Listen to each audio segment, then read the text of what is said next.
राम गोपाल वर्मा ने रिसेंटली कहा कि मैं संदीप रेड्डी वांगा के पैर छूना चाहता हूँ। राम गोपाल वर्मा जैसे राजामौली जी ने कहा था एनिमल के प्री टीजर लॉन्च में, once upon time there Ram Gopal Varma, controversial influential film maker जिसने कई सारे हिंदी तेलुगु में मूवीज बनाई जो रियलिस्टिक पोर्ट्रेयल जाने जाते थे अंडरवर्ल्ड का, क्राइम, हॉरर, पॉलिटिक्स, हर किसी जॉनर को राम गोपाल वर्मा ने एक्सप्लोर किया और कई बड़े बड़े म्यूजिकल्स भी दिए राम गोपाल वर्मा ने, ठीक संदीप रेड्डी वांगा की तरह। राम गोपाल वर्मा को बहुत तारीफ भी मिली उसकी इनोवेटिव और विजनरी डायरेक्शन के लिए और साथ ही उसके जो नए टैलेंट को लॉन्च करने के लिए और एक्टर्स को। For example Vivek Oberoi company में राम गोपाल वर्मा ने विवेक ओबराय को ब्रेक दिया था। वो अलग बात है, ये कंट्रोवर्सी ना हुई होते तो विवेक ओबराय आज सुपरस्टार होते। शूट आउट लोकन वाला कई मूवी देख लो, आमिर खान के रंगीला देख लो, या फिर मनोज बाजपेयी, सत्या, अमिताभ बच्चन का सरकार, कई सारे परफॉर्मेंस एक्टर्स से उन्होंने निकलवाए और उनको मेमोरेबल बना दिया। लेकिन बहुत सालों में उनका डाउनफॉल भी देखने को मिला। अब राम गोपाल वर्मा को बहुत क्रिटिसिज्म और बैकलैश मिलता है वल्गर, ऑफेंसिव, इनसेंसिटिव मूवीज के लिए। लेकिन इससे ज्यादा प्रॉब्लम है कि वो मूवीज बहुत बोरली बनाई जाती है। ये सब चीज अब एनिमल में भी थी लेकिन लोगों ने एंजॉय किया और कई सारी कंट्रोवर्सी रही रियल लाइफ पर्सनालिटीज के ऊपर, उनके कंसेंट के बिना मूवी बनाना, नेशनल एंथम को मॉक करना, सेलिब्रिटीज, पॉलिटिशियन को इंसल्ट करना सोशल मीडिया के ऊपर। और क्रिटिक्स को तो चलो छोड़े दो, पहले से राम गोपाल वर्मा की मूवी पसंद नहीं आती, लेकिन ऑडियंस को भी नहीं आने लगी और मूवी सफर करने लगी, लो बॉक्स ऑफिस कलेक्शन मिलने लगा, रेटिंग्स मिलने लगे और उसके जो फैंस थे, एडमायर्स थे, जो मैं हूँ, वो डिसअपॉइंटेड हुए राम गोपाल वर्मा की क्वालिटी और क्रिएटिविटी देखकर। ये मैं कहूँगा रत्य चरित्र 1, 2, सरकार, दौड़, संजय दत्त की दौड़ मूवी, डरना मना है, भूत,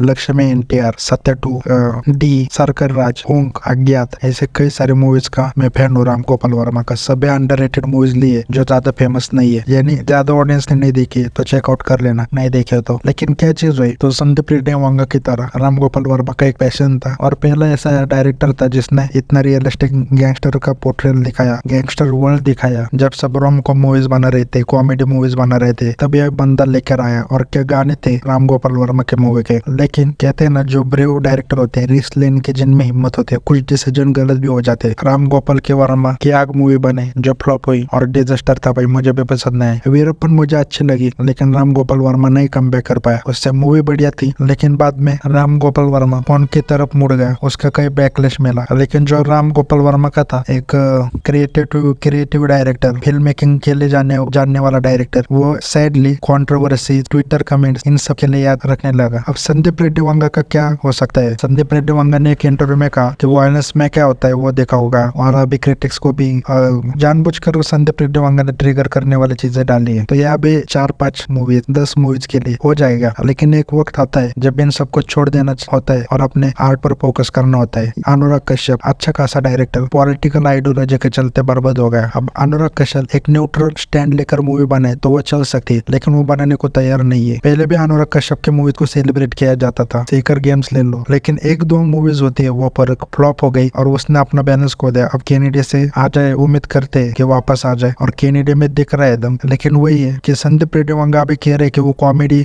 स्क्रिप्ट लिखिए, पॉलिटिकल मूवीज भी बना सकते हैं, तो आप वो जॉनरा एक्सप्लोर करने के लिए तैयार है और वही मैं चाहूंगा। क्योंकि एक ही जॉनरा में रहो, राम गोपाल वर्मा इतनी सालों तक रहा, लेकिन आप राम गोपाल वर्मा के गैंगस्टर जॉनरा की फिल्मोग्राफी देख लो, आपको कहीं से भी वो सिमिलर नहीं दिखेगी, एक जैसी नहीं दिखेगी। आपको सत्य में, सरकार 3 में बहुत फर्क देखने को मिलेगा। या फिर रणदीप हुड्डा की डी मूवी ले लो और राम गोपाल वर्मा ने भी हॉरर या फिर साइकोलॉजिकल हॉरर, कौन, या फिर दौड़ जैसे कॉमेडी मूवी एक्सप्लोर किए है बहुत जॉनरा। लेकिन बाद में उसने अपना पैशन और फोकस दोनों खो दिया फिल्म मेकिंग से। और राम गोपाल वर्मा आजकल सिर्फ कंट्रोवर्सीज क्रिएट करने में रहते हैं, मूवी से ज्यादा वो मार्केटिंग पर अब ध्यान देने लगे कि कैसे भी उनके मूवी की मार्केटिंग हो जाए। उनको जो फीडबैक और सजेशन दिए जाते हैं अब वो लेते नहीं है। और एक डर सब फिल्म मेकर को होता है कि वो थीम और उनका फॉर्मूला रिपीट ना हो जाए हर मूवी में। यानी टाइम के साथ ऑडियंस को एडेप्ट करना, कई फिल्म मेकर फेल हो जाते हैं इसको करने के लिए, या फिर ऑडियंस को प्रेफरेंस देना, मैं ऐसी मूवी बनाऊंगा, ऑडियंस आएगी तो देख लो, ऐसी कई सारी चीजें। लेकिन आज भी राम गोपाल वर्मा को जाना ही जाता है कि best film maker. Ajay Devgn ले लो, अनुराग कश्यप ले लो, जब भी बात निकलती है मनोज बाजपेयी, वो उनकी तारीफें करते हैं कि भाई इस फिल्म मेकर ने हमें इंस्पायर किया। तो मैं यही कहूंगा कि संदीप रेड्डी वांगा को ठीक है क्रिटिक्स ट्रिगर हो गए, फिर से उन्होंने इसको खराब रिव्यू दिए एनिमल को। एक क्रिटिक्स ने कहा कि जो मूवी में औरत के साथ हो रहा था मुझे लग रहा था वो मेरे साथ हो रहा है। तो ये दोनों तरफ से खेल चलता रहेगा। लेकिन मैं यही चाहूंगा कि संदीप रेड्डी वांगा अब इसके आदत न लग जाए कि उनको पता चल चुका है, फिर वो अगली मूवी में और कुछ लिखेंगे और इन लोगों को ट्रिगर करे के और फिर ऑडियंस भी सपोर्ट करेगी। लेकिन इससे यही चीज हो जाएगी कि ये जो क्रिटिक, अब वो मैं नहीं बोलता सही है फिर गलत है, लेकिन ये क्रिटिक जो मूवी को रिव्यूज देते हैं घटिया ले लो, उनका गुस्सा संदीप रेड्डी मूवी में निकलता है और लोग उसको सपोर्ट करते हैं। इसकी वजह से कहीं ना कहीं किसी न किसी दिन संदीप रेड्डी वांगा की फिल्म मेकिंग के ऊपर इसका असर न पड़े, क्योंकि इन सब चीजों से मार्केटिंग होती है। एनिमल की मार्केटिंग जैसे से हुई, वायलेंस में क्या होता है देखा होगा, ये मार्केटिंग लाइन पकड़ कर चल रहा है एनिमल मूवी की, इसलिए उस मूवी को इतना सपोर्ट मिला। और वायलेंस सिर्फ लास्ट के सीन में देखने को मिलता है बॉबी देओल के, वायलेंस उस मूवी में इतना था भी नहीं। तो ऐसे सपोर्ट मिलता चल जाएगा, लेकिन उससे 3-4 मूवीज निकल सकते हो तुम, फिर वो तुम्हें कुछ ऑडियंस को खींचने के लिए कुछ अच्छा ही करना पड़ेगा। और मुझे लग रहा है संदीप रेड्डी वांगा है उतने होशियार, क्योंकि जब उनको पूछा गया कि उस इंटरव्यू के बारे में क्या ख्याल है, तो उन्होंने कहा कि बच्चा था मैं, छोड़ दो। तो उनको मैच्योरिटी आ चुकी है कि कैसे डील करना है। यही कहूंगा कि राम गोपाल वर्मा की तरह उनका डाउनफॉल ना आए, सर्वाइव कर पाए वो इंडस्ट्री में, क्योंकि ये सैड चीज है कि इतने सारे जब इंडस्ट्री से जुड़े रिव्यूअर्स अगर आपसे खुश नहीं है तो जरूर एक फ्लॉप का वो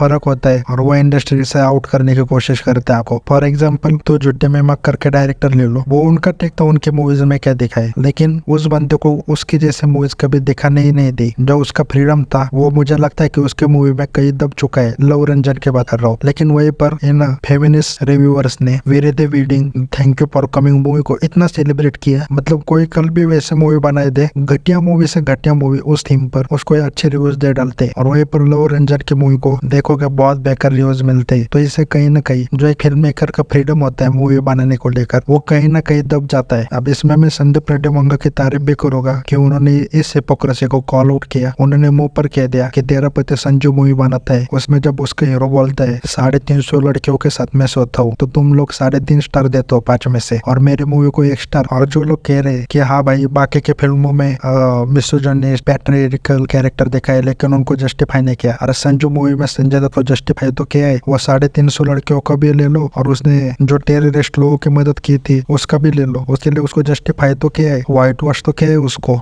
लेकिन तब कोई फेमिनिस्ट नहीं आई, क्योंकि जो रिव्यूअर थे वही उस मूवी को सपोर्ट कर रहे थे, टॉक्सिक रिव्यूअर जो ये वीर द वेणुगन को सेलिब्रेट करते। ये फिर उन्होंने बात करना नहीं चूज किया, तो इन कई लोगों के दिमाग में वो बात आई भी नहीं।